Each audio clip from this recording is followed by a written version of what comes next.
দিনে ওনারা ওনাদের বাচ্চাদের নিয়ে এসছে এবং স্পেশালি ধন্যবাদ জানাই নিউ হোপকে এত সুন্দর একটা অর্গানাইজ করার জন্য।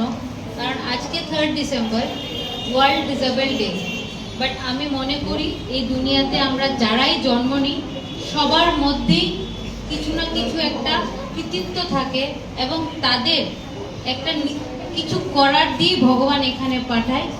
আমি একটাই কথা বলবো যে আজকে এই দিনে বাচ্চাদের, এই ডিসেবল বাচ্চারা আছে ওদের যাতে কখনো না বলা হয় যে তোমরা ডিসেবল, ওরা পারবে। কারণ আমরা জানি ইন্ডিয়াতে এবং ওয়ার্ল্ডে এরকম অনেক ডিসেবল আছে যারা আমাদের, যাদের দেখে আমরা স্বপ্ন দেখি, যাদের দেখে আমরা সেলিব্রিটি ভাবি, যারা কিছু করেছে। এবং আমার দৃঢ় বিশ্বাস আমার সামনে যে বাচ্চাগুলি আছে ওনারাও একদিন আমাদের দেশে রাজ্যের জন্য কিছু করবে এবং স্পেশালি ফ্যামিলির জন্য। আপনারা জানেন কিছুদিন আগে আমরা প্যারা গেমকে এতটা জানতাম না, কিন্তু আজকের দিনে যদি আমরা মেডেল তালিতে দেখি প্যারা গেম আমাদের দেশের অনেক অনেক মেডেল এনে দিয়েছে এবং স্পেশালি আমাদের রাজ্যেও অনেক মেডেল আনছে। তো আমি আশা রাখবো স্পেশালি প্যারেন্টসদের উপরে কি আপনারা আপনাদের বাচ্চাদের সবসময় উৎসাহ করবেন এবং বলবেন ওনারা পারবে, কখনো ওনাদের বকবেন না এবং সবসময় হাসি খুশি রাখবেন।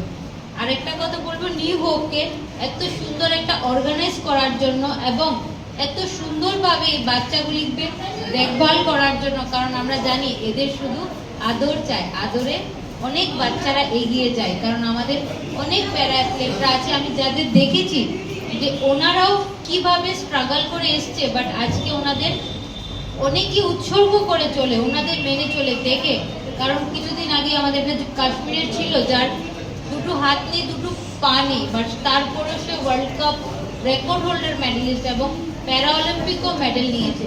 তো আমি চাইবো যে আমাদের এই ছোট্ট ছোট্ট শিশুগুলি যাতে আদর দিয়ে ভালোবাসা দিয়ে বড় হয় এবং ওদের কখনো প্রতিবন্ধী ডিসেবল না, ওরাও মানুষ, ওরাও সবার মতো মানুষ, ওদেরও বাঁচার সেই সবার মতো যেভাবে নর্মাল ব্যক্তিত্বরা এখানে জীবনযাপন করে ওদেরও সেই জীবনযাপন করার ক্ষমতা রয়েছে। ওদের শুধু উৎসাহ দেবেন এবং ভালো থাকবেন। আবারও সবাইকে